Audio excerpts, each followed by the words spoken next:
Hello, this is Storybooks channel. New videos are posted every day. Subscribe and click the bell. Nancy's transition to adulthood was not much different from hundreds of stories when girls from a distant province set out to conquer Leh. The rural school graduate was sure that a certificate with excellent grades opened a free road to a bright future, but the girl's mother was of a different opinion. Wendy soberly assessed her daughter's chances. How many naive fools like you have had their lives ruined? One thing I don't understand. Why do you all want to go to Leh? What is it, like a honeypot? Carolina's got plenty of schools. Why come all the way out here? At home, I was raised in the old traditions, so I listened to my mother in silence. She looked distractedly outside the window, where the last spring days were sunbathing. The girl's gaze caressed, a familiar picture from childhood, quite close behind the village outskirts and greenerier fields. And in the distance, closely to the edge of the horizon, approached the forest.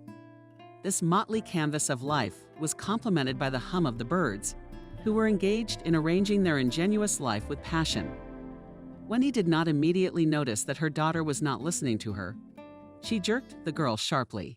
In front of whom am I swearing here? Nancy should listen to her mother, not admire the birds. Then you'll realize you're close to the elbow. You won't get it. You think I enjoy bashing my tongue against my teeth? Or don't I have other things to do? The girl, sorry, in a strong tone asked Mommy, please forgive me, I didn't miss a single word. And I really don't want to leave, but only Moscow University has a faculty to which I want to apply. Nancy, why take the hard way? Aren't there enough other professions? Would you go, for example, to study agronomist or technician? Such specialists are always in demand. Mom, I dream of a scientific career. I want to do genetic engineering. Wendy rattled the table of wheat with a strong hand and don't think. I won't have my own daughter inventing mutants. The girl laughed. Mom, what mutants?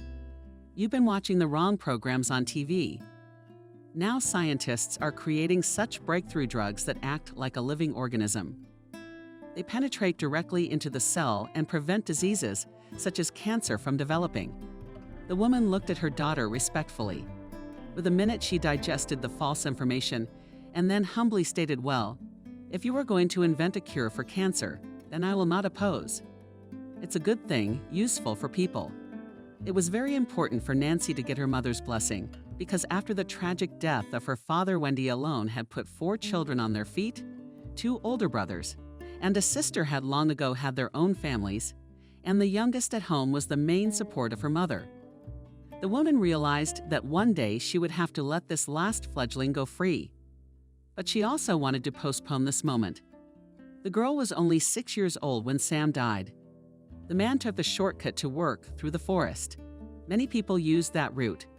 But on that day, in the very beginning of winter, the man was unlucky because he met a poisonous snake on the way, and the doctors could do nothing. Nancy's family lost their breadwinner. Wendy, at her husband's funeral, did not shed even a tear. She stood near the fresh mound for a long time, and then quietly, like a vow, she said, "Sleep well. Sam, I will take care of our children and do everything so that they grow up to be real people." After that, the woman crossed herself 3 times and, without looking back, walked away. All 4 children followed their mother. Little Nancy heard the gossip, she said, not even crying. In all the years, the widow Wendy had never once allowed herself to relax. She never cursed fate, but only gritted her teeth and pulled her heavy cross of loneliness. More than once she was approached by enviable suitors, but she refused them all. Only once Nancy heard her mother crying. Aunt Molly, a neighbor, came to visit. It was the eve of a holiday, and her mother suggested to Molly, let's have a cup for the holiday. The neighbor did not refuse the house treat. The women slowed down a bit and moved on to talking about life. Aunt Molly began to rebuke Wendy's mother. You shouldn't have condemned yourself to be a nun alone. And the man of the house. It's a good support anyway. And it'll be more fun in your old age. The woman suddenly cried. Molly, I understand, and you're 100 times right. But I can't get over the memory. Sam is my first and only love. He died and my heart is stuck. And there's nothing I can do about it. I understand, Wendy. But imagine how alone you'll be when the kids are out of the house. I dread to think of it. I just hope I can keep my little girl with me. And if she runs away from her parents' house, I'll go. I'll get a well-deserved vacation and go traveling. I have so many relatives scattered around the country that you can change your place of residence every month. The woman laughed, but there was a touch of sadness in her laughter. In general, Wendy tried to accustom her daughter to the idea that the two of them would spend time together in the rare hours of rest. She used to say inspirationally to Nancy, "Here you'll grow up, here you'll study. You'll go back to your native Trinity and get married. And I'll be proud to have a daughter, a clever girl. And I'll have grandchildren to nurse," described by the mother. The plan didn't impress the daughter because she saw her future differently. The first time she tried to voice her opinion was when she was still in 7th grade. But at that time, the teenage girl was more concerned about her future than anything else. Another question she once asked Wendy, "Mom, and why do we sit in the village all the time? The guys from our class together with their parents in the summer on vacation at the sea." The woman was surprised, and why do we need the sea? If we have a river a stone's throw from the tanning house? And even if the whole day and then nothing good in these resorts crowding alone. How do you know? I know, when I was still in school, they sent me to as the best student. I vacationed there for a whole month. It was fun, but I like it better in the country. What's more, we didn't talk about it. But she decided for herself that she'd leave this wilderness anyway. She was preparing for adulthood in advance, realizing that only a good certificate will allow her dreams to come true. But she did not tell her mother about her plans for a long time, afraid of her reaction. Only after graduation the girl shared her plans with her. Wendy surprisingly calmly perceived her daughter's intention to go to Leh. True, she made several attempts to dissuade Nancy, but it was done more for pro forma than to discourage her from taking independent action. Preparations for departure took several days. First of all, the caring mother decided that her daughter needed to update her closet. In the morning, she woke Nancy. "Get up, let's go to Selma. We'll pick one out for you." The girl didn't expect such an offer because Wendy was looked at her daughter. But in that look was everything, both love and despair at their impending separation. A little later, when they were on their way home from shopping, the woman said thoughtfully, "Money means nothing in life. Today you have it, and tomorrow it will be gone. It is much more important to have dear people around. Remember this rule, daughter, and never give up on the little things." On the day of departure, Wendy was even before the rooster crowed. She acted the oven and cooked her daughter on the road various delicious things. Nancy was at a loss when she saw the capacious bag of provisions. "Mama, where did you put all that stuff? Not a single one of it could eat all of it in a month." The woman only cast a fleeting glance at her daughter and continued stuffing the bag. "It seems so to you now. Once you get on the train, you'll have an appetite. It's a long way to Leh. You won't have anything left until you get there. I baked you some books. I put some chicken and sausages and onions on them." "Mama, onions? What are you doing?" "So that everyone would look away from me. And you're packing me up like I'm going to the North Pole for the winter." And Wendy's tears burst the dam. Her patience broke, and she recognized her youngest daughter in her arms. "My mom is worried about you for life. I mean, you and I have never worked out. That's why I want you to have everything." The girl's soul was struggling with vague feelings. On the one hand, she couldn't wait to leave those posts. And on the other, she did not want and was even afraid to part with her mother. The little station, through which long-distance trains passed in two directions, was crowded. Nancy noticed familiar faces in the crowd and rejoicing. She told her mother, "Oh, I won't be alone. There are our boys over there, probably in LA too." Wendy immediately cheered up. "That's really good. That's really good. Daughter, you'll have more fun on the road with your friends, and I'll feel better here." The train was only 3 minutes away, so her mother gave her final instructions practically on the run. "Daughter, you'll be more attentive on the subway. Don't develop your mouth, or they'll clean it in a flash. And don't talk to strangers. And keep your money in different places so they don't steal it all at once. And here are the addresses of our relatives just in case." Wendy handed the girl the theatrical sheet that had been folded several times. At home, Mom wondered, "Why would I need them?" Anything can happen in life. If you have any difficulties, you can contact Aunt Sophia. She doesn't live far away. And Uncle Greg. Nancy clutched the sheet to her breast, staring at her own face. Her heart was as wistful and heavy as it had ever been in her life. In a moment of second weakness, her brain was suddenly burned by the stray thought, jump off the train. Don't leave Mother alone. But the train was gaining momentum, and the girl, through her tears, was peering into the dell where her mother remained. Wendy whispered a prayer and crossed the train 3 times, which was taking her daughter away forever. Megapolis and to the core struck the young provincial. She had seen big cities only on TV. Therefore, finding herself inside this living city, she was confused. Streams of people and cars were passing by, and she did not dare to move from her seat. She was brought back to reality by the shout of a guy running past. "Girl, why are you frozen in the middle of the street like a statue? Can't you see that you are obstructing the traffic?" An elderly lady noticed the girl's confusion. "You young ladies must be strangers. Where do you want to go? I'll tell you how to get there." Nancy was glad of the unexpected help. "I have to go to the university." The woman smiled understandingly. It was the right thing to do. "You have to study while you can, age permitting." The lady told me in detail how to get to the educational institution, and in parting wished you good luck. Nancy felt a burst of energy and headed towards the subway station without fear.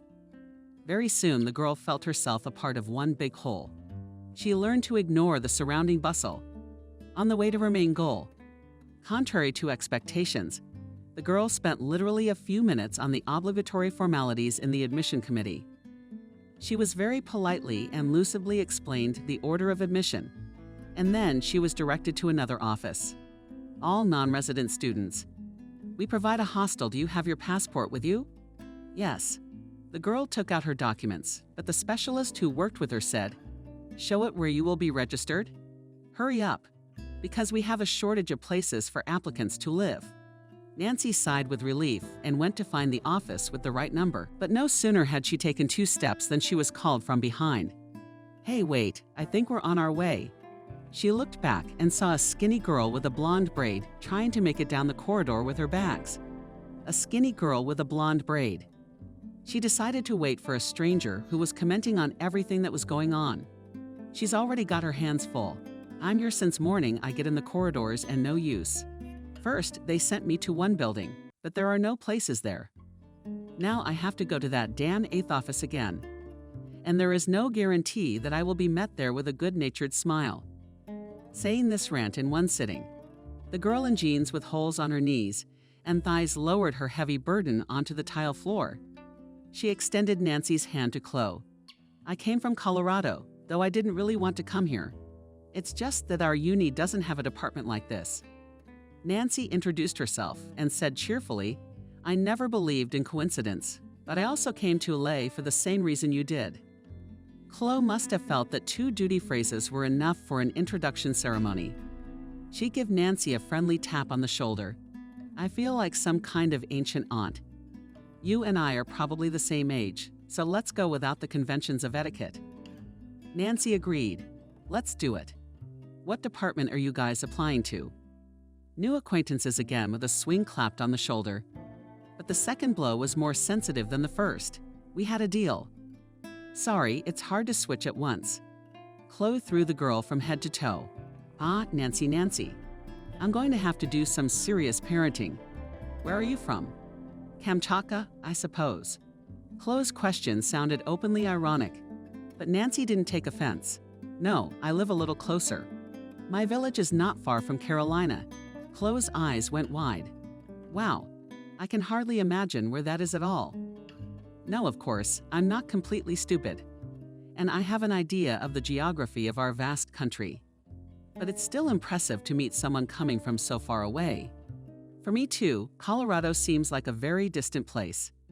After exchanging pleasantries, Alexander squeezed his eyes shut with pleasure. "It's great that you and I have crossed paths. I'll consider it a sign of fate. I'm a fatalist by nature and don't believe in accidents." The girl tried to blow, knocking a strand of hair out of her face, but she failed. "I wanted to cut my hair even before leaving, so as not to disturb these suckers. But then I thought, if I don't get in, I'll go to model casting. And that's where long hair is valued. At home, I never ceased to be amazed at the life attitudes of my new acquaintance. Indeed, in the plan, Chloe was provided for all possible force majeure. Such rationalism, according to the girl herself, should be a mandatory feature of any person who seeks to achieve something in life. Nancy did not have a single spare option in case of failure with enrollment. There, in the hallway of the university, she realized why her mother had given her the address of her relatives. Wendy did not rule out that her daughter might not get in even if she had an excellent diploma. When the girls finally found the right office, it was lunchtime. The staff hurried to the canteen to eat. The queue of applicants for admission had also dissipated. Nancy remarked, "Now, what has the place got to do with the evening?" But Chloe did not share her new friend's sadness. "Why are you looking down your nose?" "On the contrary, we've been fabulously lucky to have everyone rushing out in search of food. And we're organizing a new line, which will allow us to move into the dorms faster. And as for the skewering, I've got some leftover supplies for the road. I still have a whole chicken, too. My mom's got some deliciousness in the oven for the unbelievable." The companion decided it was time to make a commitment to food security. "We're not saving the chicken for tonight. We'll celebrate getting to know each other and starting a new life." In the meantime, to satisfy her hunger with sandwiches, she pulled out a neat roll-up and held it out to Nancy. Although the cabinet lady's lunch had gone on long enough, the girls were the first in line. They were lucky that they were put in a new building with all the amenities of civilization. But the most surprising event was that both of them got into the university. Chloe couldn't hide her delight. "That withdrawal was you, my lucky ticket. As soon as I saw you in the corridor with bags, I immediately thought that fate slipped me. A winning ticket. You know, I even got a little tingle in my stomach at that moment. So from now on, you're my lucky charm." Nancy waved her friend away. "Chloe, you're singing nonsense. I'm amazed you're so serious and pragmatic. And then you turn into a naive schoolgirl. Tell me, where are you?" "Honestly, I don't know. But I like to be different. When people are predictable, it's boring. I guess I'm boring." "Chloe's got a problem. You're just taking everything personally. You're a cool girl, even if you're a little plain. But that's a consequence of your country life. Once you live in La, all the unnecessary stuff falls away. Is that what you really think, or are you trying to make me feel better?" I think I have one trait that I consider my greatest asset. I never lie. I'm just not good at lying.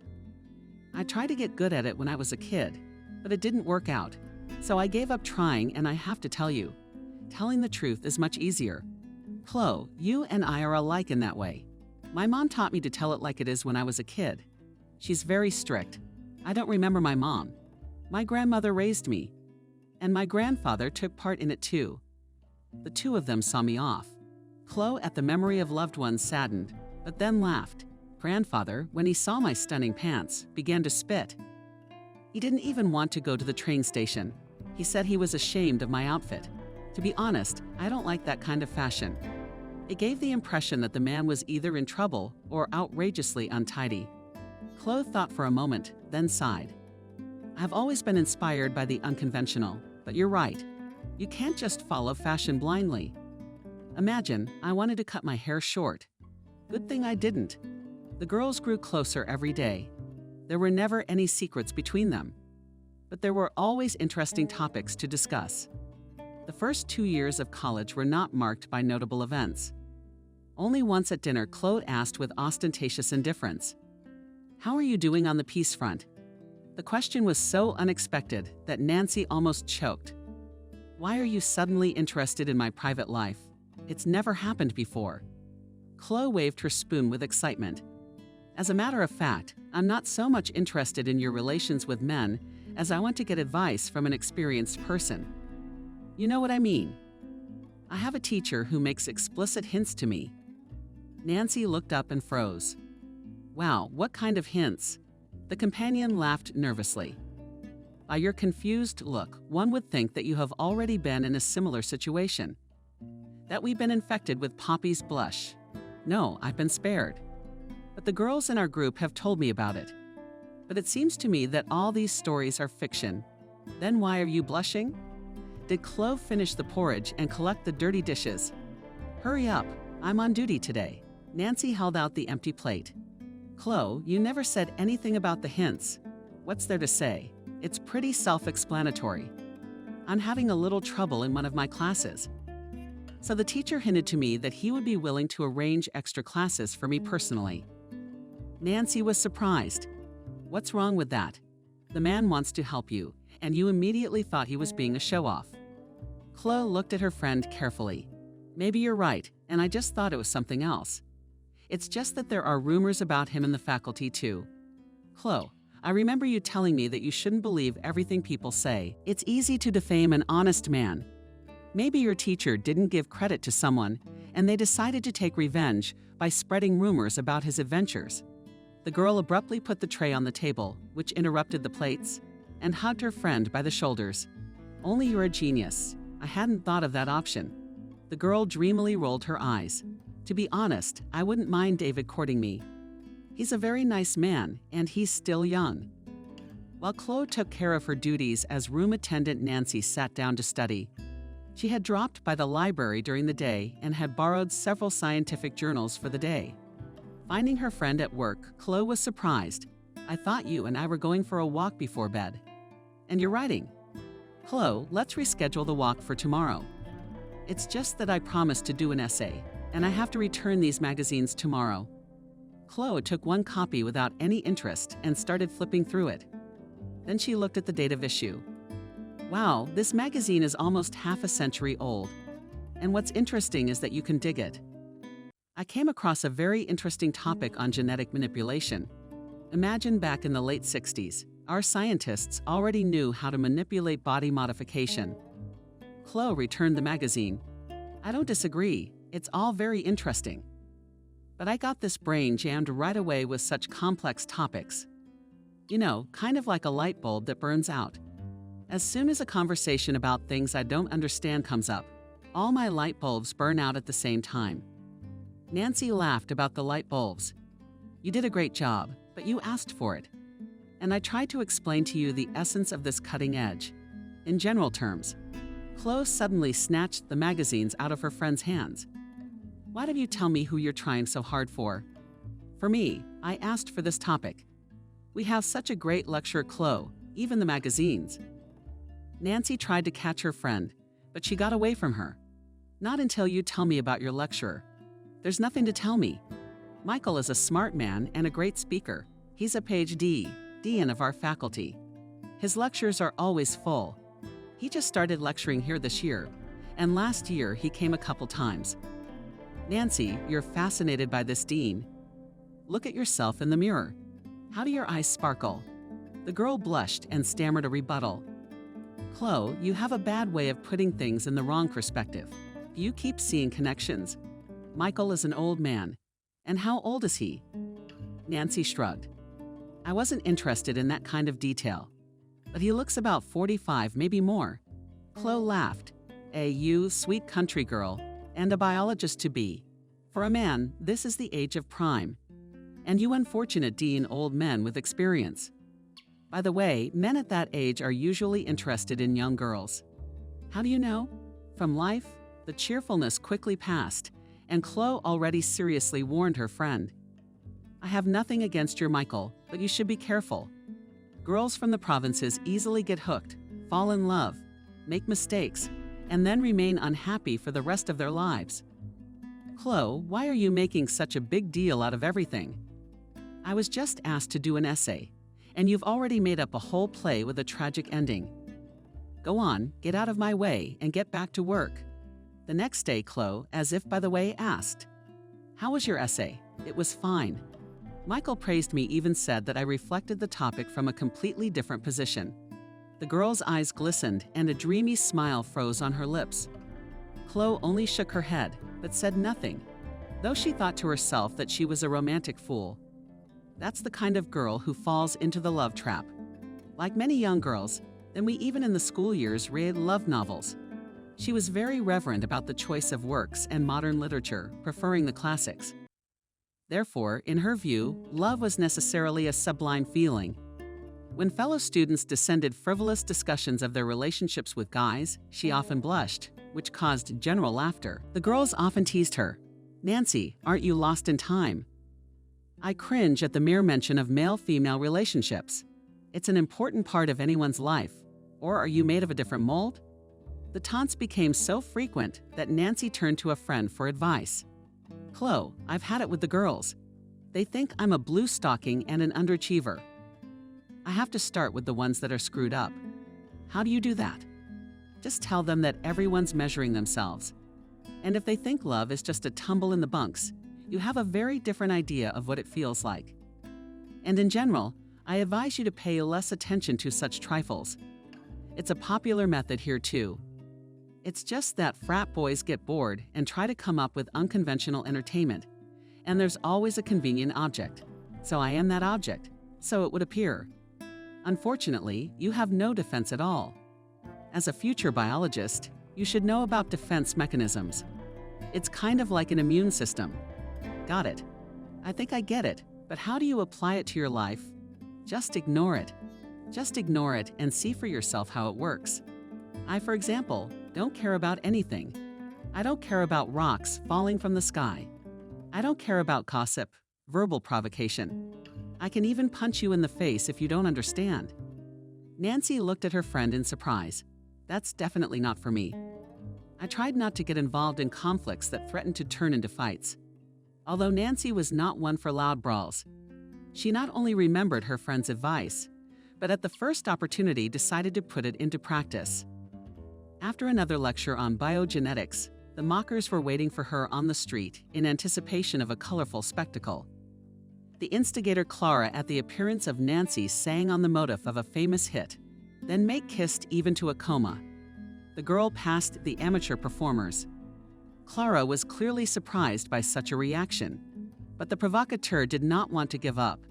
She overtook Nancy and began to croak in front of her. "Village 2 villages. What are you doing out of your way? We've seen a bunch of them. They say you're in the dorm to please all the guys. You drink at the lowest rate." She stopped at home and calmly said, "You're the one. Clara, you're the one who pretends to be unapproachable. And you're the one who's serving the minimum wage." The provocateur didn't expect such a response. But what pissed her off most of all was the friendly laughter and approving cheers from her support group. "Well done, Nancy Maglina. At least she'll be less of a show-off now." Clara hissed, "We'll see who's got the upper hand. You've got a lot of people from the countryside to breathe." Wiggling her hips in an expressive way, Clara went to her father's car, waiting for her in the parking lot. A fellow student said sadly, "You've made an enemy. Clara is such a bitch, and her daddy's a real piece of work. You better stay away from her. You'll be rolling around on the pavement before you know it." After a brief run-in with this unpleasant girl, Nancy was left with a bad feeling. She walked slowly toward the bus stop, but Michael suddenly stopped her. "Wait a minute. You've forgotten your outline." The man held out a bound notebook to her. The girl was confused. "Thank you so much.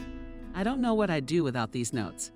I'm sorry to intrude on your business, but I just happened to witness your verbal duel." Michael walked by at a leisurely pace. Nancy felt uncomfortable in the company of this man. She wanted to run away, but the rules of propriety did not permit such a childish act. She thought that the dean was interested in the question of discipline in the faculty, and said as calmly as possible, "Yes, it's an ordinary story. Nothing serious." The teacher looked at the girl with interest. "We sometimes have unpleasant mishaps. If you have any difficulties, feel free to contact us at any time. It is more difficult for non-natives to get used to life in a big city. And often Californians themselves are not exactly hospitable, to put it mildly. Conflicts arise for this reason. Therefore, signaling if the situation requires outside intervention. Thank you, but I can handle it." From the look on the girl's face, the dean realized that she had misunderstood his suggestion. He laughed. "Sorry, I'm so clumsy because I haven't interacted with a young girl in a long time.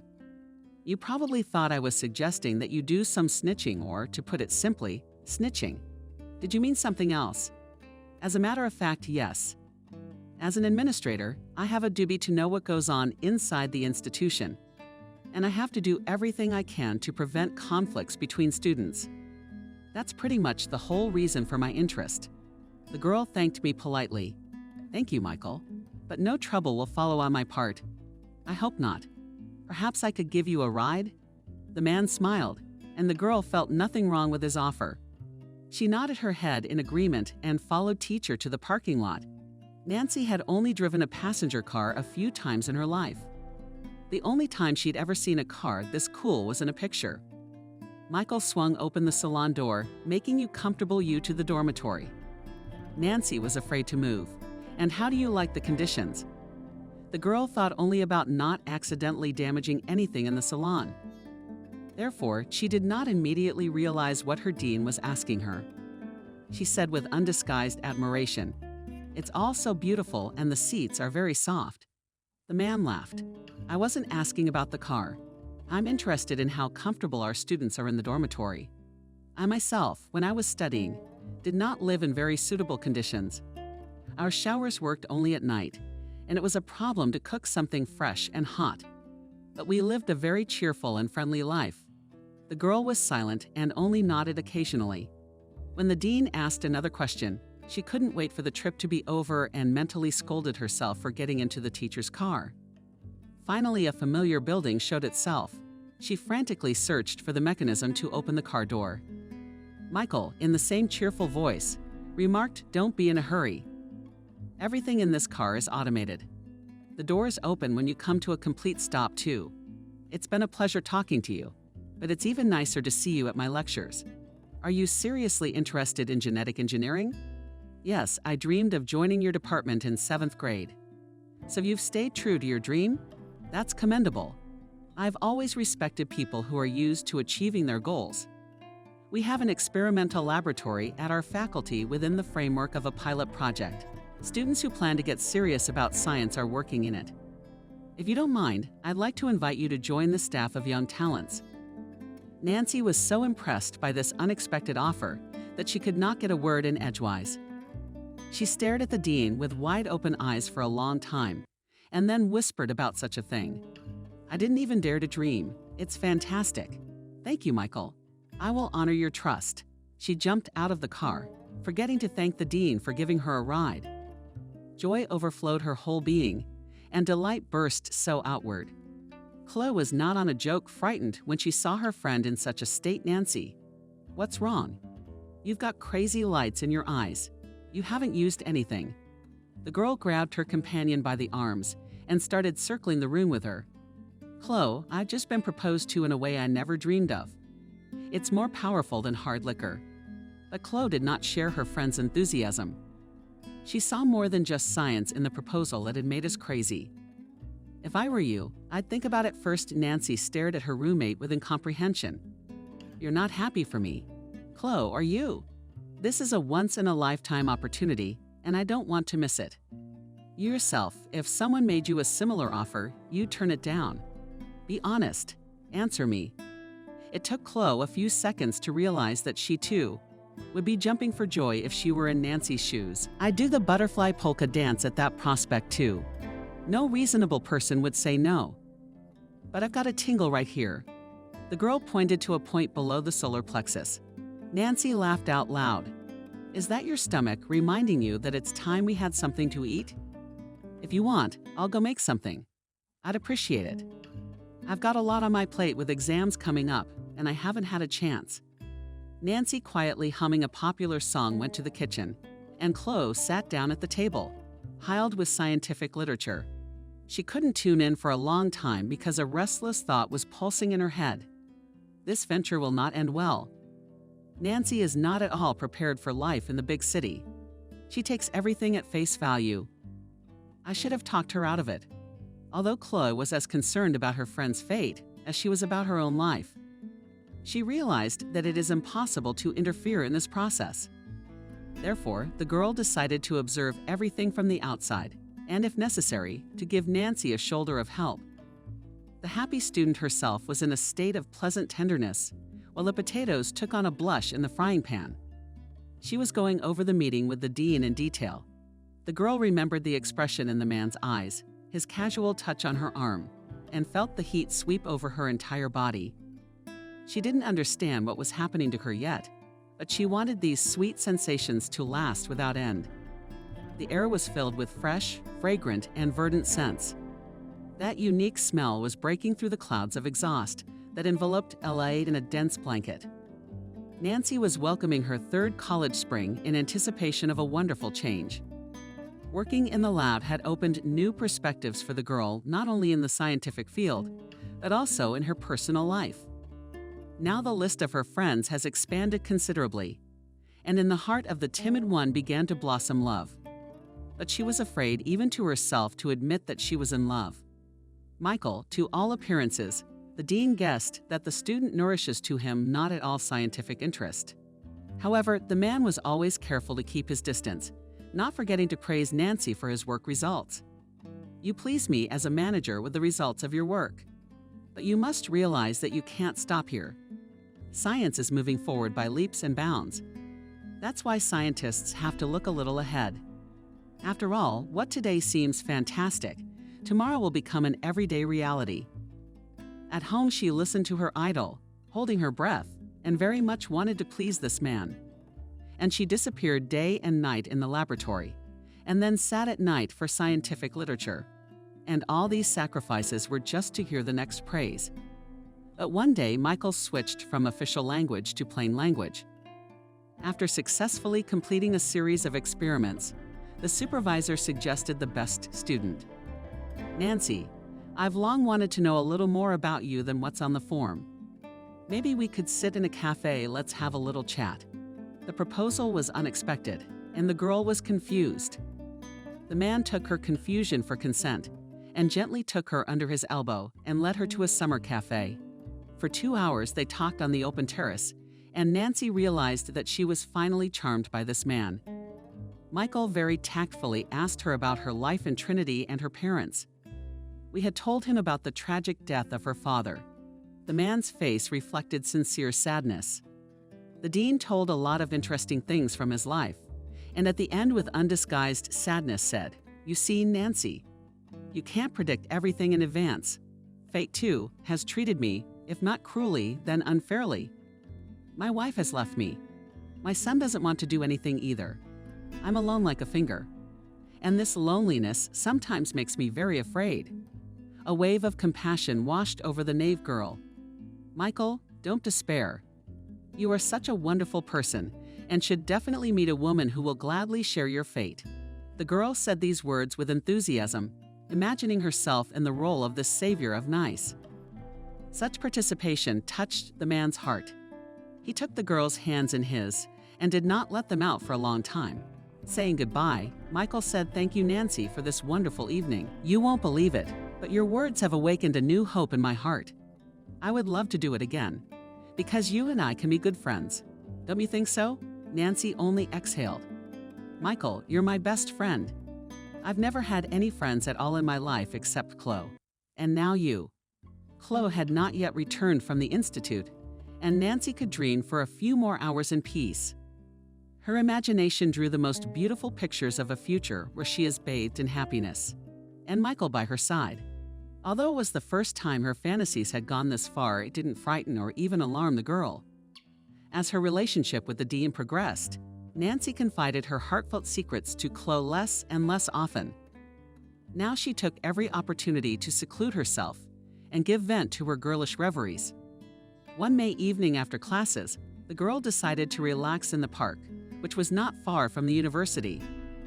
Here liked to spend time not only students, but also residents of Los Angeles. Nancy settled down in a remote corner on a park bench. She carelessly threw her purse next to her and began to watch the moms with baby strollers. The girl already imagined how she too would walk with the same stroller in the park, as suddenly very close someone shouted loudly, "Girl, why are you sleeping?" She did not immediately manage to throw off a pleasant daze, and she looked in amazement for a while at the tall guy, who for some reason was holding her purse. "Girl, hello." While you teleported to an unknown point, your purse was almost taken from you. "Here you go." The young man held out the item that the unknown intruder had taken. "Thank you very much. I've been thinking about it for a while, but I don't have any valuables in there. Just change for someone and a few coins, preferably a catch. You have to be extra vigilant in public places." The guy's voice wasn't so harsh anymore. Without asking permission, he sat down next to the girl, who hadn't fully recovered. In a big city, you have to always be on your guard. You can get cleaned out anywhere, even in the subway. Nancy looked at the boy and said with a smile, surprisingly, "My mom told me that when she saw me often lay." The young man perked up too. "You know, as soon as I saw you, I thought you were from out of town. If it's no secret from which far away you came." The girl was embarrassed, afraid that her rural origins would make the young man laugh, looking away her eyes and stammering. She said a little audibly, "I'm from Trinity, North Carolina state." But the young man also answered evenly, 2 years ago, I traveled through Carolina with some friends. Very beautiful places there. You fall in love the first time. I dream to visit there again. Yes, it's nice here. It's a different life. And what drew you to California?" The girl smiled dreamily. "There is a university in Carolina, but this university has more prospects. To be honest, I did not expect that I would get in from the first go, so it was a fluke. You could say that. You won't believe it. When I saw myself on the list, I thought it was some kind of magic. It's a familiar situation. That's how most lucky people describe it. Well, it was different for me. I entered the institute after the army. I studied by correspondence, but I am already working."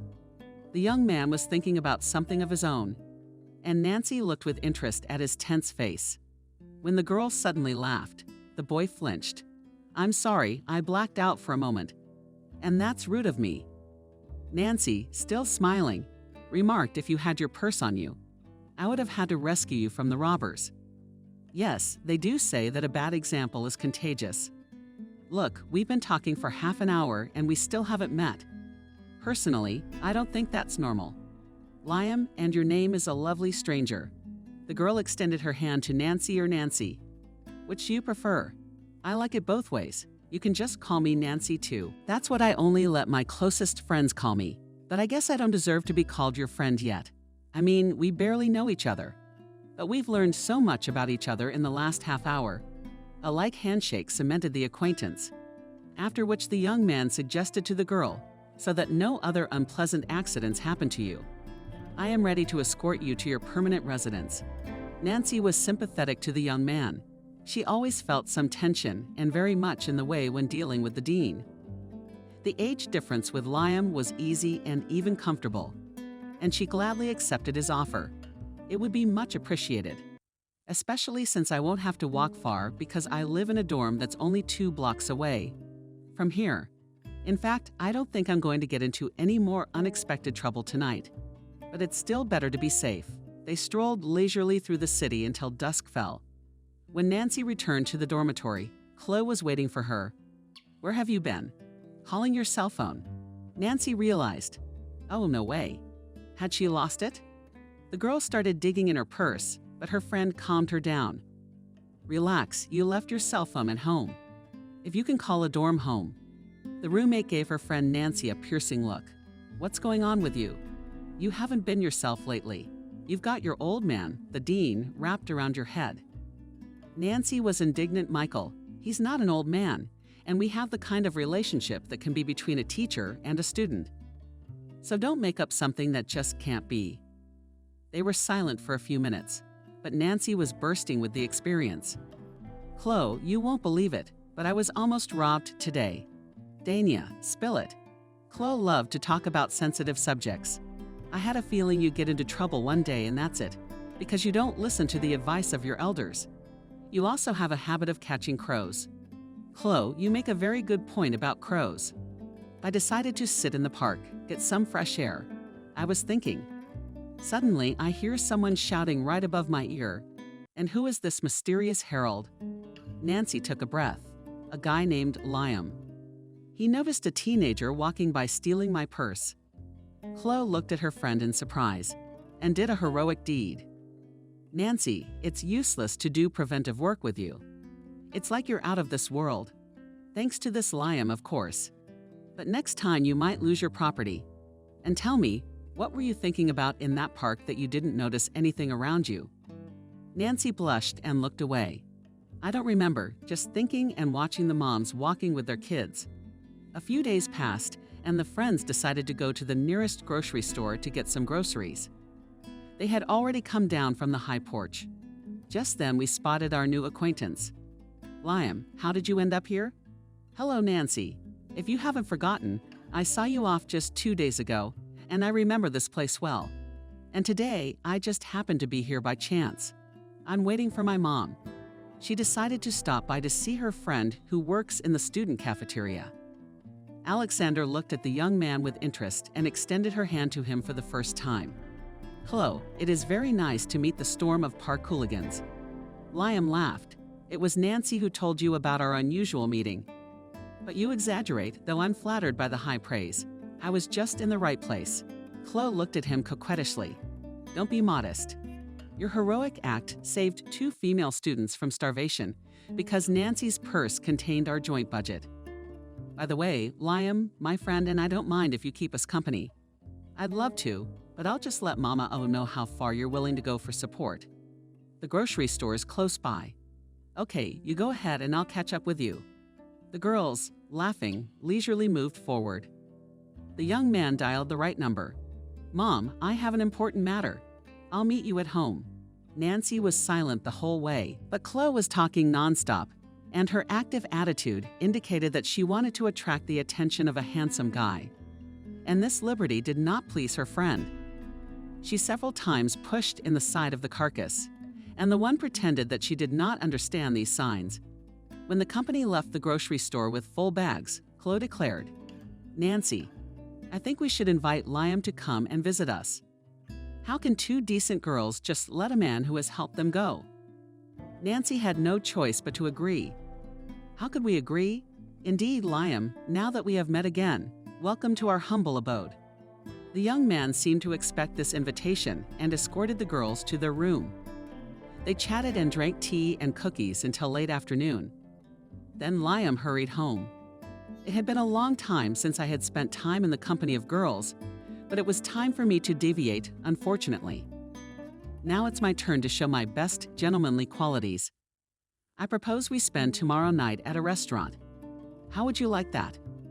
Chloe was eager to jump in. Positive. But Nancy was upset. She said tomorrow I can't make it. We have a new series of experiments, and I'll have to stay late in the lab. Liam was clearly not satisfied with this answer, but he also optimistically suggested that we should reschedule the event at a time convenient for everyone. Here's my phone number. I'll be waiting for your call. When the young man left, Chloe, without picking up expressions, began to condemn her friend. Nancy, are you really that stupid, or are you just pretending? A guy like that makes signs of attention to you and you heal. Nancy was annoyed by both the tone and manner in which her friend spoke. Chloe, if you like Liam, you can take up with him. You have my permission. Besides, he's not my type. Oh, that's it. Then who's your type? An elderly professor who, apart from science, has an unhealthy interest in young female students. Nancy's outburst is none of your business. And don't you dare meddle in my personal life anymore. I'll date whoever I want. Understood. Chloe replied surprisingly calmly, as if she didn't understand. I get it. You were Allahu, and you'll always be Allahu. By the way, I gave you reliable information about your dean. That man has ruined more than one life, and there's no telling how many illegitimate children he has scattered around the country. Nancy's performance has been pounded against the windowsill. None of this is true. I don't believe it. Michael is a very decent man. This decent man left his wife and young son for his mistress. At least, that's the story they tell in our department. They say he went to Boston, made a mess of things there, and then came back to La. I don't really give a shit. And you're not a little kid anymore to keep you out of trouble. Suit yourself. The next day, Chloe moved into another room. Nancy felt uncomfortable in the empty room, but she didn't feel guilty. The planned trip to the restaurant never took place. Liam disappeared from the girl's sight for a while. She lived alone in the room for several months, and in September, Natasha, a freshman, was moved in with her. With a new neighbor, communication was limited only to duty. Hi. And while the girls ate separately and did not even try to talk to each other, so as to see her roommate less often, Nancy was in the lab until almost nightfall. Michael was happy about the students' diligence and drew her colorful pictures of the future. I'm amazed at your energy. The only thing that upsets me is that you are so young, but you lead a secluded lifestyle. At your age, you should be turning men's heads and having fun. And you spend most of your time cuddled up with a microscope. I guess I'll have to remedy that situation. The girl began to notice that the dean was not treating her the way he used to. Sometimes they had lunch together in a restaurant. Michael gave her flowers and invited her to a premiere at the theater. The lab staff and students would look at her and make lewd jokes behind her back. Our dean has not lost his skills. He's got another fish in his net. Nancy heard everything, but tried not to pay attention to the opinions of strangers. She thought she was just jealous. After they had quarreled with Chloe, she had come to trust only Michael. Experienced in love affairs, the man decided that the girl streamlined by him is already ready for a closer relationship. One day before the weekend, he asked her to stay home late. "Stay, please. We need to have a serious talk." When there was no one left in the lab, the dean drew the girl to him and began showering her with kisses. "My darling, can't you see I'm going crazy? My incomparable Queen Nancy. I am your devoted slave, and I ask only a little. Give me a little happiness. You make me feel young, and I wish it could last forever." The girl had never heard such words before. She stood in his arms and did not resist, but Michael continued to pour out a sweet speech. "Period. Let's spend this weekend together. She's getting good. I agree. You and I are going to my country residence now." The men laughed. "That's what I call the dacha I inherited from my father." He was also a scientist and liked to spend time at the country house. "I'm sure you'll like it there. And more importantly, we'll be able to bond even more." Nancy lost all desire for resistance and uncomplainingly did everything the dean asked. Only when they were getting into the car, the girl timidly asked me to stop by the dormitory. "Why? Should I warn you? You're right, like a child. You're a grown woman and you can do what you want. And I'll ask you very much not to talk about our relationship. It's not worth it." The girl agreed again, though she didn't understand why. It is necessary to hide what is already in plain sight. The days spent in the country were the happiest in Nancy's life. All autumn she went to that cozy place together with Michael on weekends. She had already made plans for the future, but the beloved was not in a hurry to propose marriage in heart. And the girl decided to be the first to start a serious conversation. They cooked together. Michael led the process. About that, and was in the role of auxiliary workers. As if by accident, she asked Mike, "And when we will be together?" The man was surprised. "You're asking stupid questions, because we're already together. Every weekend we spend together. I don't understand what you're missing. I want us to always be together, that is, not to be different." Dean looked at the young mistress as if she had said something unacceptable. "My girl, the realities of life are such that I can't commit myself to marriage at this moment." "But why not?" "I thought you said you were free. That's not quite true. You see, officially I'm still married, although we separated a long time ago. It was my second marriage, and alas, as unsuccessful as my first. But thank God, with my second wife, we did not produce children." The girl in all eyes looked at her idol and did not believe that this he said. "Mike, well, you have said many times that you are unhappy because you have not met a woman who would understand you. And I've never once lied. Every woman I've been in a relationship with has demanded more from me than I can give them. I'm being forced out by the bonds of marriage, and I'm not going to hang it around my neck anymore. It's a yoke. I've always been in favor of free relationships." Everything swam before her eyes, and she barely had time to grab the support of the gazebo before she collapsed to the ground. "So I'm just temporary to you." Nancy struggled to find the right word. The dean helped her. "I don't like harsh comparisons. I prefer the word comfort. There's something deep and merciful about it. I think it's the best word to use in this case.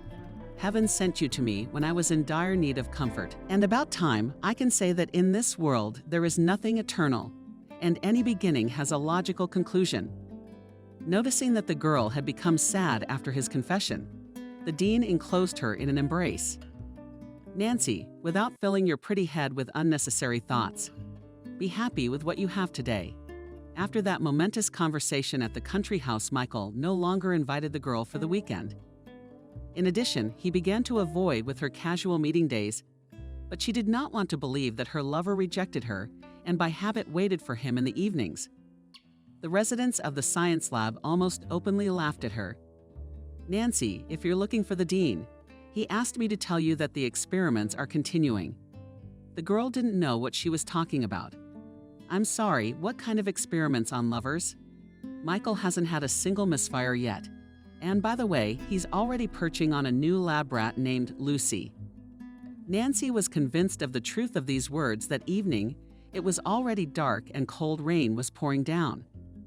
Despite the inclement weather, the girl settled down at a kiosk from where she had a good view of the parking lot. She didn't have to wait long. Her heart froze for a moment, then rolled frantically, when she heard a familiar voice. A bench. "I believe in fate. And our meeting with you was destined in advance." The light of the lantern illuminated the face of teacher's companion for a moment, and Nancy shuddered with surprise. This girl had just entered the university. The couple walked to the parking lot, and soon a familiar car sped toward the exit of the city. Consciousness burned. An unpleasant thought. How quickly had he found a replacement for me? And this Lucy is quite young. Suddenly, a slippery lump came up to her throat, and Nancy felt nauseous. She gulped air, trying to fight the attack. Durna for several hours. The girl wandered around the city, remembering the happy days spent together with the man she loved. At the hostel, she returned almost at midnight, and the janitor on duty admonished her. "We have entrance until 11 p.m. Next time, will you sleep outside?" She cried into her pillow all night so as not to wake up her roommate. Her thoughts were jumping, as girls jump on the asphalt on the classics. Nancy tried to understand why she had not immediately recognized teacher as a scoundrel and a scoundrel. Chloe had warned her, tried to open her eyes. Nancy stopped visiting the laboratory. She tried to accept reality as it was and resign herself to the fate of a rejected mistress. After all, she had only 2 years left to study, and after receiving her diploma, she would definitely deal with the arrangement of her personal life. But these plans were not destined to be fulfilled, because soon the girl realized that she was pregnant. The doctor said with a smile, "Congratulations. Soon you will experience the greatest happiness, the joy of motherhood. The due date is still very young, so you need to remove all the dangerous things from your life." Nancy asked languidly, "What is dangerous?" The doctor looked at the patient in surprise. "All that can harm the baby are bad habits, stress at night at the TV. But the main thing is calmness and spouse. Tell him to take care of you. If he wants to have a healthy offspring, I will definitely say." But the woman in the white coat wouldn't stop. "By the way, Nancy, we have special courses for dads at the counseling center. Can you bring your husband?" "I don't have a husband yet." The smile disappeared from the girl's face. "Oh, I see. So the baby was spontaneous." Nancy was embarrassed, so she made excuses. "You misunderstood me, doctor. We really want a baby, we just haven't had time to get married yet." The doctor smiled again. "Well, it's a fixable matter. Today, many people make a baby first and then go to the registry office. The most important thing is that the child had parents in a single-parent family and one-sided upbringing." The doctor was talking and filling out the chart at the same time. She advised Nancy to take vitamins and to sleep at least 8 hours. The girl left the clinic at a complete loss. Her brain was being eaten up by the thought, "What am I going to do with this pregnancy?" Thoughts of terminating the pregnancy, she immediately noted. Nancy realized she needed advice, but there was no one to share her problem with. Going to Chloe with a guilty headache was not something she wanted to do, and she suddenly remembered Liam. The young man was delighted to receive her call. "Nancy, where have you been?" "I've been looking for you, by the way. I even asked Chloe about your whereabouts." A young man's involvement would warm the cockles of your heart a little. "Liam, I've always been here. You just haven't been looking for me properly.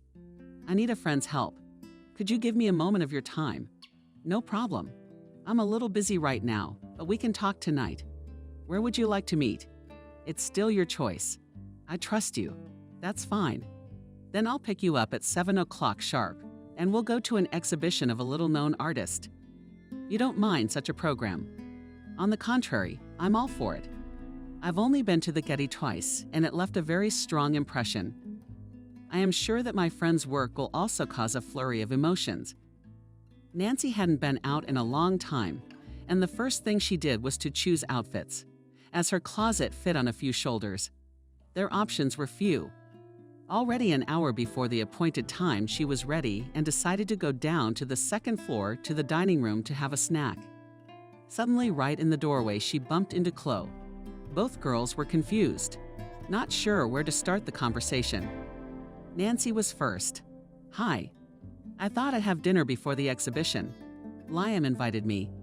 Chloe was looking at her friend. I'm glad to see you too. I didn't know you and Liam were dating. He called me a couple times too. He's a good guy. Too bad we don't have any luck. Nancy got worried. I don't know what you mean. It's the same thing. I think he's got a crush on you. I'll admit, I tried to woo him, but it was a total bust. Tell me how you're doing. I saw your dean with a model-looking girl. Are you done with him? Yeah, you were right about everything. And I really wish I'd listened to you. Look, Chloe, I'm running out of time. Maybe we can talk later. I don't get it, but I really miss you. Tears came to her eyes, and Nancy looked away. Chloe, like in the good old days, began to fuss about her friend. Don't cry, or all the makeup will float away. Something's ready to eat. Let me serve you. Thank you, Chloe. I'll have a vinaigrette and tea. That's all. I don't want to load up before a cultural event. Nancy. The Chloe case has been watching her friend closely. You changed a lot these past few months. Not for the worse, I hope. On the contrary, you look better. You've got a nice femininity to you.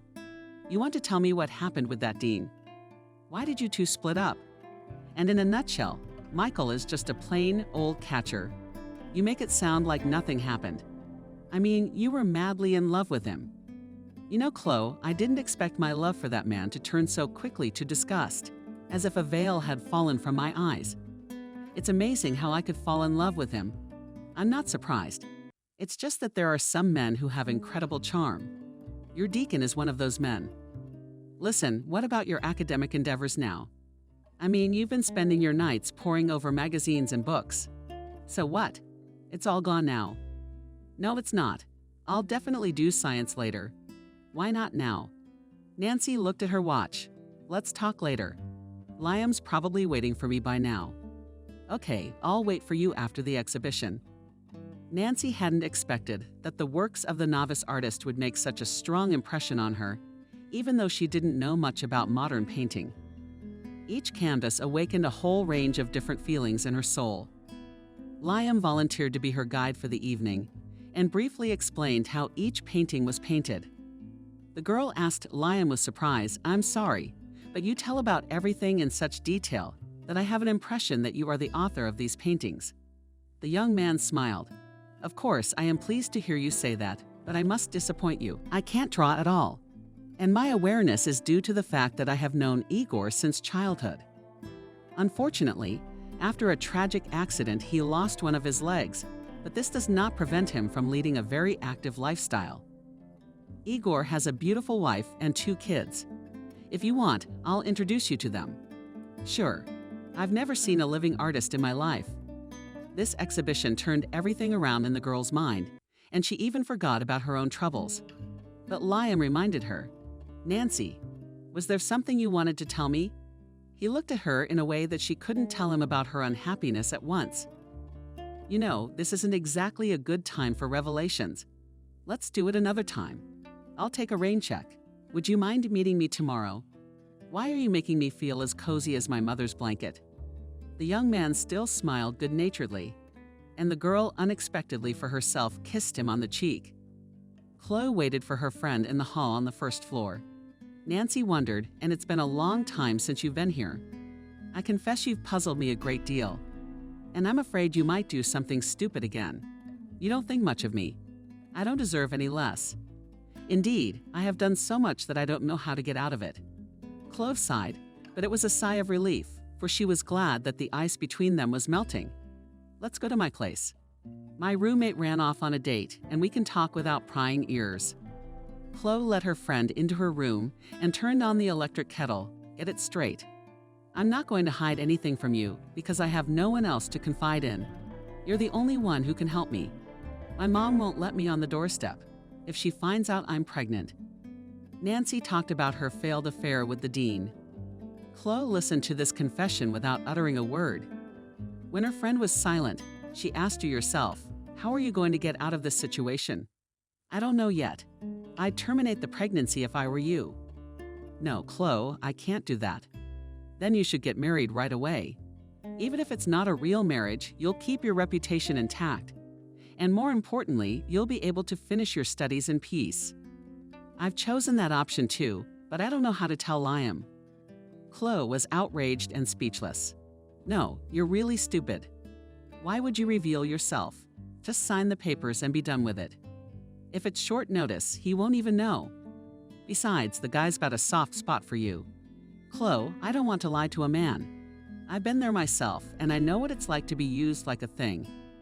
I'll tell him everything, and whatever he decides, that's how it's gonna be. Nancy expected anything but that reaction. When Liam found out she was having a baby with the man who had left her, he calmly said, don't worry too much. You need to stay calm right now. And it's good that you confided in me. I didn't have a chance to tell you before that I like you, even more than I like you. The very day I saw you in the park, I immediately realized that I had always dreamed of a simple and sincere girl like you. Like you. Let's not consider my words pompous and bravado. But I'm not intimidated by the fact that you're having a baby. I can imagine how happy my mother will be. She's been trying to marry me for a long time now, but I always elude the groom's mission. Nancy was shocked. Liam, do you really want to marry me? With a dowry like that, do you? And I don't see anything wrong with that. At the registry office, the couple was viewed with suspicion. The staff who took the application was fiddling with the certificate from the women's clinic. Nancy reassured the clerks. Don't worry. The certificate is authentic. Why should I worry? It's you ladies who need to worry. Liam intervened. Why does my fiancé need to worry? Explain, please. You think I'm blind and can't see that you're conspiring. They come to LA from the countryside to catch men, and then they want a residence permit. There's a lot of scam artists out there, and what's surprising is that most of them are from the countryside. Liam put the form aside. Where are your supervisors? Did the employees recant right away? Come on, young man, I didn't say anything wrong. You can get married every day. I don't care who I put in the register. The mood was ruined, and the young people decided to postpone meeting the groom's mother for another day. Liam did not tell Helen the story of Nancy. He simply considered it unnecessary.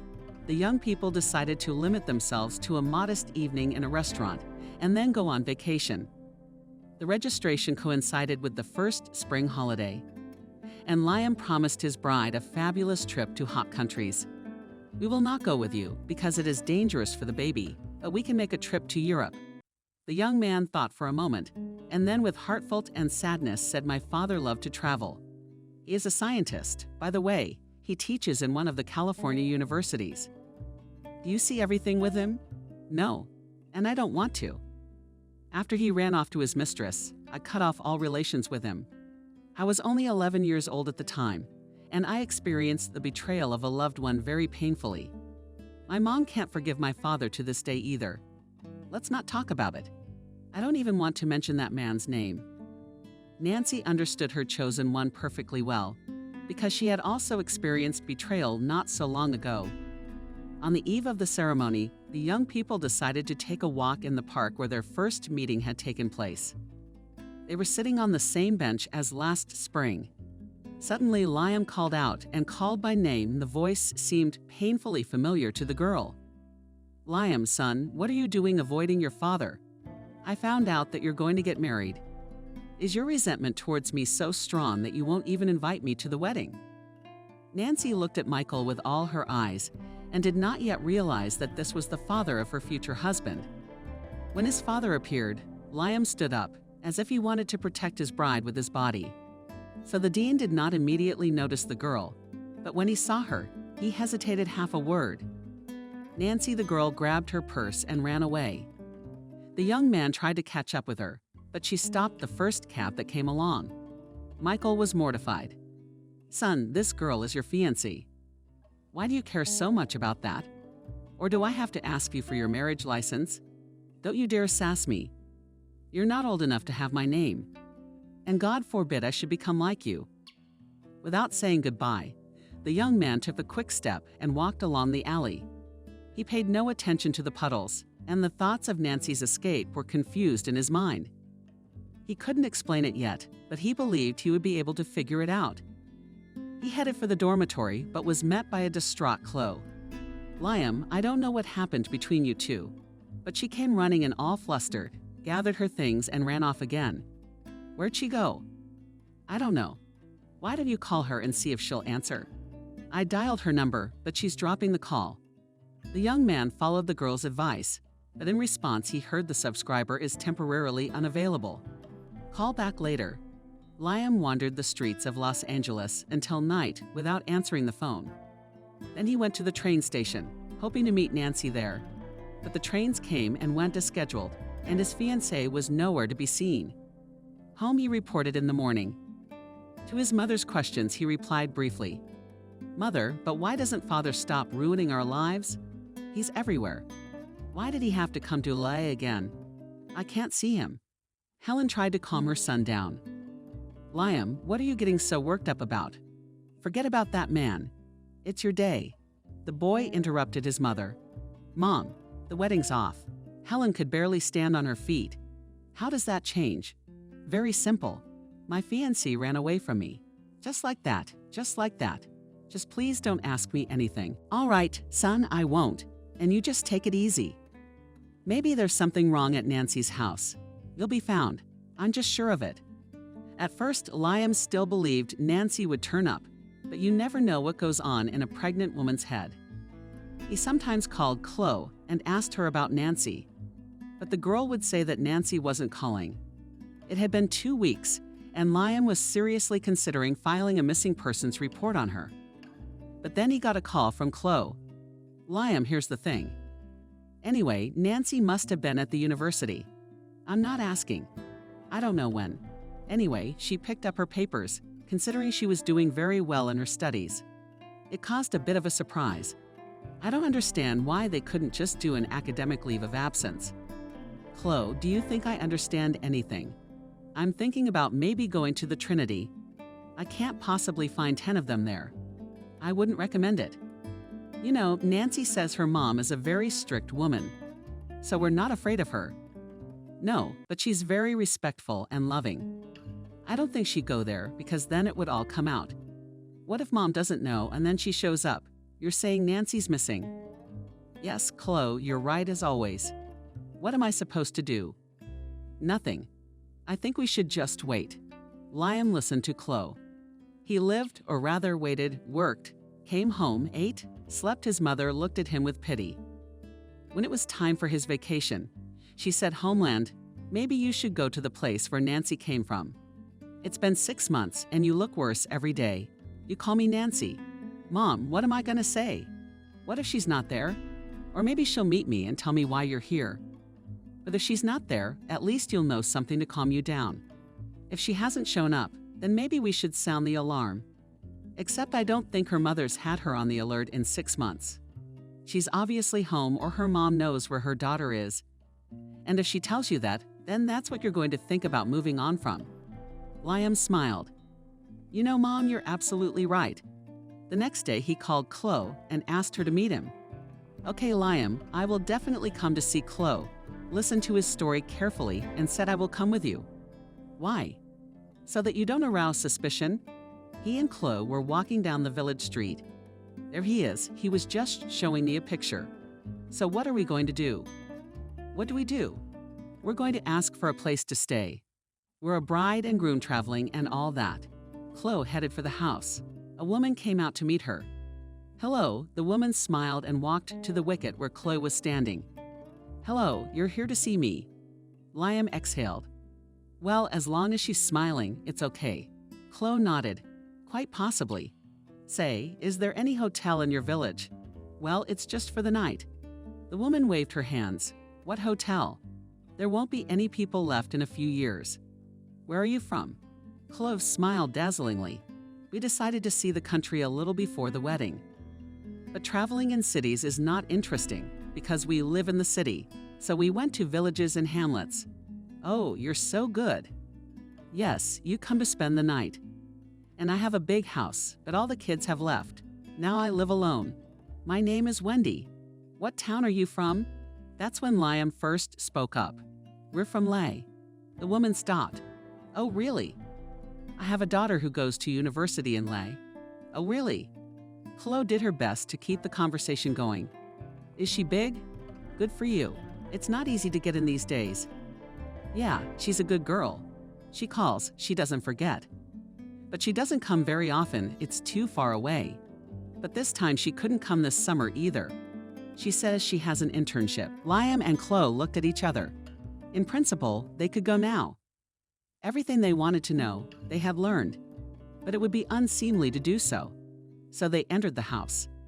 Liam immediately came across a large photo of Nancy. The picture hung on the wall. Nancy in a beautiful evening gown, apparently at the prom. He stared and heard his heart pounding. Chloe poked him in the side. What's wrong with you? They left the next day. Wendy, not listening to any objections, had packed them some goodies for the road. I don't want to know. When you go now, it'll probably be straight ahead. Yes, we will. So you're eating homemade food on the road. Don't think it's my pleasure. The kids don't come much. They all have their own things to take care of. They thanked Wendy profusely and went out to the car that had been called from the town. Chloe looked at Liam. Listen, why do I get the feeling that we cheated this woman? I have a little bit too. Liam didn't feel like talking. They got into the car and drove in silence for a while. Then Chloe spoke. I don't understand why you didn't try to find out the phone number. Liam turned to the girl, and such pain was in his eyes. Chloe, see, nothing happened to her. She calls her mom, but she doesn't call me. She even changed her SIM card. I love her very much. She doesn't love me very much, because I'm sure you know all about it. She only needed marriage for one thing. Chloe lowered her head and Liam continued. I think she imagined a life with a man she didn't love and just came to her senses. So she ran away, ashamed to explain herself, embarrassed. And tell me, why go looking for her to embarrass her even more? No, Chloe, I don't want to spoil her life. Chloe looked at him carefully. But you love her, don't you? I do. That's why I won't look any further. Maybe she's already met her match. Chloe sighed. There was a logical sense in the road's words. Of course, she would have done things differently, but only because of her impulsive nature. And when it came down to it, Liam was right about everything. Back in Leh, Liam had gone head over heels in work and study. Chloe made a few more attempts to get close to him, calling him until one day he said, Chloe, very good truth, but I love Nancy, I do, no matter what. Sorry, never called again with Chloe. It had been 7 years since Nancy had gone missing. Liam's mother sighed, so you'll be alone all your life. He laughed, hugging her mom. Why do I have one? What am I? I'm not forever. I'd like to babysit grandchildren for sure. You're still young, you're not fit to be a grandmother. Helen laughed too. Well, so did she. I found a young one. One day, coming home from work in the evening, Liam heard voices. One was definitely Mama's and the other one was his father's. What the hell does he want here? Liam ran upstairs, jumping over 3 steps. His parents were standing on the landing and arguing. Not loudly, of course, with shouting and cursing, but still fighting. Mike, I'm asking you to leave. It's a little late. You remembered about your son. When you had more strength, you remembered about other people. Lena, let's not decide for our son here. I'm sure he'll understand. After all, he's my son, and he's obliged to help me. Why did you abandon him as a child? So you lost your rights to your son a long time ago. That's where you're wrong. Bloodline, you know, means a lot. Liam finally stopped at the playground. Hello. Michael turned to him quickly. Son, you've grown up. Liam didn't look at him. He looked at his distraught mother. Mom, why did he come? He said he was in a difficult situation. He needs material support. Liam turned to his father. Mom, you go home. We'll talk about it ourselves. Helen nodded her head. Her son is a smart, sober-minded man. And she hid in the apartment. What did you want? But since you don't want to let me go home, maybe we can go out into the yard and sit on a bench. Liam nodded his head and started to go downstairs. They sat down at the entrance and Michael spoke. You see, son, our university has changed its management, and none of the young people look at the merits that a person has. Everyone is in a hurry, running for something. No one has any principles. Young female students do not hesitate to run to the dean's office to complain. Michael grinned. Not as another girl you cheated on you did not complain about you. It would be funny if it weren't so sad. I've given so many years to this institution, and I'm just being thrown out the door like an unwanted thing. Well, what did you want?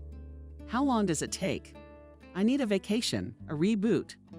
I thought that you are my son and you will not refuse your father in a small request to help him with money for a trip to the sea. Liam even choked from such insolence. You know, father's at sea. I'd rather tie up my mom who was carrying me alone. While you were having fun, so that's how it is. Michael's eyes got prickly. How is your wife, Nancy? Liam tensed. How did his father know his fiancée's name? They'd only seen each other once in the park.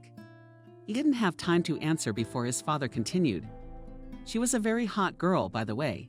She gave up faster than the others, probably because she was from the country. Liam didn't realize how his fist slammed into his father's jaw. He fell and howled, and Liam rushed into the entryway. Helen came rushing toward him. Liam, are you crazy? He's rotten through and through. He'll report you to the police. Liam didn't say anything. He just ran past. The puzzle came together in his head. He only now realized that Nancy could not have done otherwise. She was pregnant by his father. And then in the park, she recognized him and knew that Liam was his son. Shit, why didn't he realize it right away? She told him what he was like and how a lot of girls fall for him. If only she'd given him a name. After about 5 minutes, his mother came in and almost immediately went out. She came back quickly. Mom, did you give him money? I did. Let him go to his own sea. We're better off here. As long as he rides, he'll heal. You're good to him. But not enough. Mother noticed Liam's condition. He said something bad to you. Mom, sit down. We need to talk. Liam didn't know how to start the conversation and didn't know how to explain it all to his mother. Mom, when Nancy and I met, she was pregnant. He saw his mother's eyebrows go up. I didn't care. I would have loved her baby just like I would have loved mine. But she ran away with no explanation. You know how worried I was that she didn't even want to explain herself. He talked at length and everything Nancy had told him. At one point, Helen reached out. You don't mean to say he's the father of the child, do you? That's right. Mom and I only found out today. Back then in the park, I didn't even think anything of it. Helen shook her head. Poor girl. To fall knave fool into the clutches of someone like that. She didn't stand a chance. I wish she would be okay. Mom, I'm going to Trinity. Whether she's married or not, it doesn't matter. You see, I feel strange. I love Nancy. But it turns out there's a brother or sister out there somewhere. If some other woman had them, I wouldn't react this way. Anyway, Mom, I don't understand anything now, but I have to. Really need to find Nancy. Helen sighed. You know, I try to talk you out of it otherwise, but I realize that no one can get into your heart but Nancy. Go. May your luck run out. I don't even know what luck is in this situation. The car sneezed once installed for good. Liam regretted for the 5th time that he had fallen for the chatter and entreaties of this cheerful man. And at the station, he got into his car. There were normal cars there. But no, Uncle so convincingly said that to go to the village on foreign cars is a complete sacrilege. Said that only Russian cars should go to a Russian village, and kind of a complete idiot. He spent almost an hour shaking some old car to stall in some woods. The man turned to him. smiled, showing a row of gold teeth. "Don't worry, we'll fix it. Everything is in plain sight here, not like those foreigners. If it does, it's a disaster. Just a tow truck." Another half an hour passed, during which such florid swear words were heard from under the open hood that Liam involuntarily smiled. And in general, it felt good. Finally, the cab driver's frustrated face appeared under the hood. "Everybody's here." Liam got out of the car. "What do you mean?" In a very direct way, "This scrap metal can't go any farther. It's all in plain sight. Only what's in plain sight is broken. Do I have to replace it?" "Wait, what am I supposed to do now?" "Well, you can wait for some car. They only run once a day, though. You could make a phone call." Liam grabbed the phone. Yeah, he's taken to the countryside, forgotten all the benefits of civilization. But he wasn't too happy. Not a single telecommunications office. But there's definitely a problem with communications in this area. No other options. But why? There's another one here. If you follow the road to Trinity, it's about 20 kilometers. But if you follow the river, it's no more than 7. So what's it gonna be? What could he do? He wanted to get there as soon as possible. He asked for directions. The cab driver gave him all the details. He didn't offer to refund the fare. Liam didn't ask. He put his bag on his shoulder and walked in the direction indicated. There was such beauty around that he involuntarily slowed down his pace. It was easy to walk because the grass was just beginning to break through. Well, an hour and a half, maybe 2 hours, and Liam would be there. This time, if Nancy was gone again, he would tell her mother everything. Not 20 minutes later, the sky began to rapidly erase and then blacken. Liam looked up cautiously and even quickened his step. Just that his step compared to the elements for another 5 minutes around became dark and very ominous. Quietly, Liam toppled the teens and 9th Christmas tree. In the same second, several lightning bolts pierced the sky, and there was such a rumble that the man even sat down. And then the heavens tore. There was no other word for it. Ice-cold water poured from the sky. It didn't rain, but the Christmas tree didn't save from such a stream of water. In 10 minutes it was over, as if it had never started.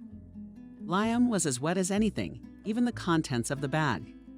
Shit, the sun was no longer showing. It was getting noticeably colder, and Liam was beating out a private drumbeat with his teeth. But what kind of a man would sit in a cab driver's car? Clearly there'd be something on his mind. Nothing. "I'll go warm it up." He walked along the shore.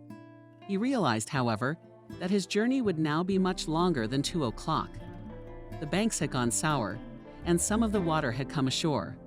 The river rumbled as if it were a turbulent mountain stream instead of an ordinary rivulet.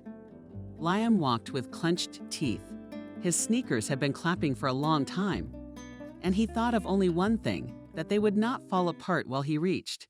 When the village showed, it was 2 o'clock on the clock. Liam was very lucky that the night was bright, as if the sun had just crouched over the horizon to rest. But it didn't put out all the rays. A coarse shiver doubled in his eyes. The man realized he was running a fever. It was very unfortunate, but it was his own fault. Nothing. He would not find it in the village now. A dry place to lie down for a while, rest, and head for Nancy's house in the morning. Almost at the very beginning of the village stood an abandoned house. No windows, no door either. But Liam had no choice. If he didn't lie down now, he would simply fall over. The man pulled out his phone with only 20% charge. That's enough to keep him occupied. He looked around the house. The place had clearly been visited by someone, hay piled in the corner, covered by some kind of blanket, as if a chair had been made. Whoever it was. "Thank you." Liam dropped the heavy bag on the floor and literally collapsed on the straw. I pulled the blanket over me and fell asleep. It felt a little warmer. He would sleep now, and it would be much better. He dreamed some fragments of dreams. Not dreams, but like different pieces from different dreams. He tried to open his eyes, realized he had to get up, then thought he didn't want to do anything and fell back into sleep. Through the dream or delirium, he felt someone pulling him by the sleeve. "Uncle, this place is mine. We play war games here, and this is my observation point." Liam opened his eyes. With difficulty, he focused his gaze on the little boy and sang a chant.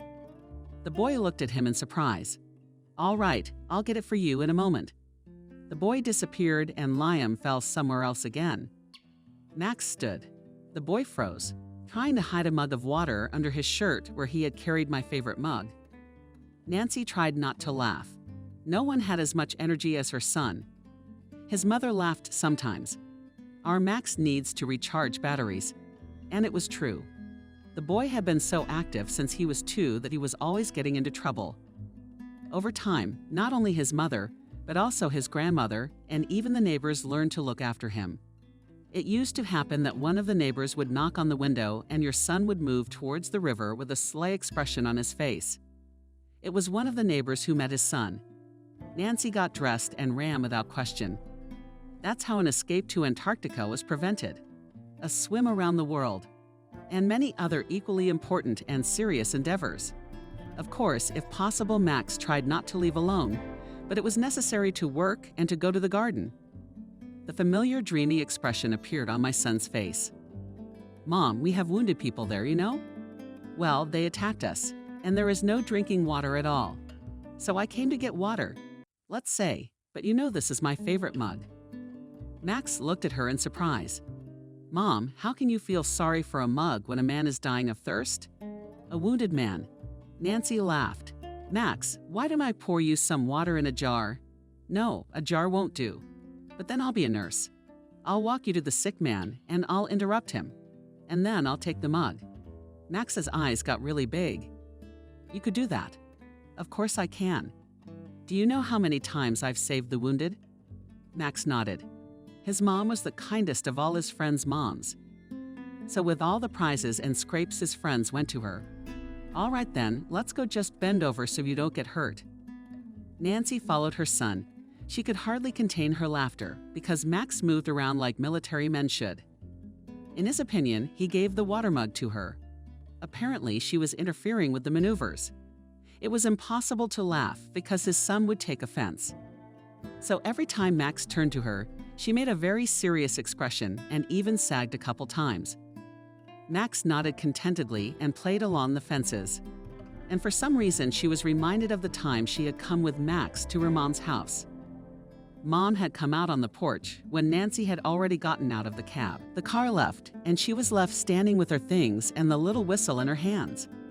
Wendy walked over, looked carefully into her daughter's eyes, then peered into the key. "Well, who was it that made me a grandmother?" "Max's mom," and she cried. They talked all evening. Mom called the oldest son Nancy was hiding out with. She gave him a hard time, but it wasn't as bad as they were expecting. Then she sat down in front of Nancy. "You know, daughter, there's only one thing that hurts me. You and I have always been close. Did you really think I'd kick you out or make you terminate the pregnancy?" Nancy rested her head on her mother's shoulder and told her, it's okay. We'll be fine and we'll raise Maha. You know, I swear, of course. But you have no idea how happy I am that I won't be alone now." Max ran to the abandoned house. Nancy's gonna give him a hard time. "How many times have I told you not to play here? It's an old house. It's not like the fins breaking. The ceiling will fall," but she didn't have time to say anything. Her son was already inside, and she had no choice but to go in too. Nancy only drew breath to read Max. She saw a grown man thrashing about on the floor. "Sing." She rushed to him, crouched beside him, lifted his head, gave him a little drink. The man fell silent. She got up from the jerked window, some dirty rags, apparently reproposed by Max for camouflage purposes. Then she turned around and awed. "Liam." The man opened his eyes. "Nancy, I found you and all at once passed out." Nancy turned to Max. "Max, I'm going to give you a very important assignment now." Max looked up as if he was expecting an order. "I'll do anything for the ladies. I'm an adult. Run to Uncle Jack. Let him run here to me, and then go to the medical center to your aunt, and tell her that a man is dying here. You got me, Max." He looked at Liam with apprehension. "Yes, Mom." He sprinted outside and Nancy slumped to the floor. "Jesus, Liam, what on earth are you doing here?" The man smiled without opening his eyes. Nancy, that's my purse. How could you run away? Why didn't you tell me right away? My father's a bastard, but how could you think I couldn't accept this baby? You knew how much I loved you. Liam was talking, stammering. Starting again, and Nancy realized he was delirious. She held Liam's head in her lap and cried quietly. How many times had she dashed to go to Lay to explain herself? Liam didn't deserve to be treated like this, but she couldn't for one simple reason. When he wasn't around, she realized how bad she felt without him. Her soul had yearned, torn. But Nancy knew perfectly well that nothing would come of it. They couldn't be together anyway, because between them was his father and his child. And now she was cursing herself for not going. Nancy, are you here? Yes, Uncle Jack. A neighbor appeared in the doorway. Oh, I didn't believe Max at first. I thought the kid was just playing around. Who's that? Oh, Uncle Jack, I'll tell you later. It's not a bum, it's not a hobo. I don't know how he got here, but he's got a terrible fever. Judging by the fact that his clothes are all wet. He got caught in last night's downpour. We've got to get him home to us somehow. Uncle Jack's been thinking. Why have you sit down? I called Peter. He'll drive up in his car and we'll get it to you in the best way possible. Thank you. Tom, have you been crying? Is that someone you know? She nodded. I was gonna marry him. Oh, I'll be right back. Didn't have time to get out. How did their paramedics show up? She looked at him, gave him a few shots. A hospital would be a good place to go for reassurance. Auntie, I'll do whatever you say, but I'm your responsibility. What's Jack gonna do? Liam woke up but did not open his eyes. His last memory was of laying down on the straw, though no, a little boy or boy he dreamed. Then Nancy's voice. I wondered if he had dreamed about Nancy too. He kept his eyes open, trying to figure out where he was and what was wrong with him. So he's not on the straw. That's good to know. Feels like he's been ground up, but that's nothing either. If he's awake and thinking, it's no big deal. He's covered in something. Something clean, smelling fresh, and there's someone looking at him. Liam cautiously opened her eyes. On the chair next to the couch where Liam was lying was the boy from the dream. So it wasn't a dream then. Hi, the boy smiled. Hi, but you're asleep. Liam hummed. What took so long? 2 days already? The man shuddered. Like 2 days I need to call my mom. Or did the boy look at him seriously? Mom told me to give you everything you ask for, but not to let you get up until she gets back. And she called your mom. Liam really wanted to ask who this mysterious mom of his was as the front door slammed. The boy took off his seat and ran out. Mom, you woke up. Liam froze. The footsteps were getting closer. Nancy entered the room. She hadn't changed at all. Well, maybe just a little more weight, which was good for her. Well, hello, Liam. Hello, Nancy. I'm sorry I didn't get here sooner. Nancy smiled. Chloe told me all about it. Chloe, she knows, and she didn't tell. Well, how could she tell you? I told her it was the end of the friendship, and she's Mock's godmother. Nancy, Liam, right now you need to eat, sleep, and get better. Then all the talking when you're well. He could only hold out until evening tonight when everyone was home. Liam got up, pulled on his clothes that were neatly folded on the back of the couch and swayed slightly. Walked out into the large room. At the stove stood the woman Nancy looked like on the rug, spread out the cars. Max only now in the bright light, Liam saw how much they looked alike. What did you become? Nancy ran up to him. But Liam took her hand away, walked over to the woman.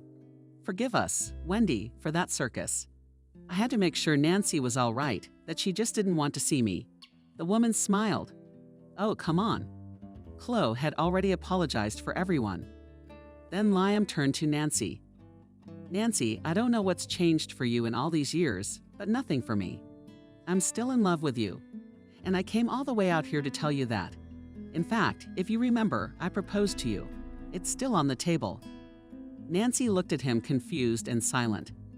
Max got up from the floor. Do you want to be my dad? Liam smiled. Yes, you don't mind. Max thought for a moment.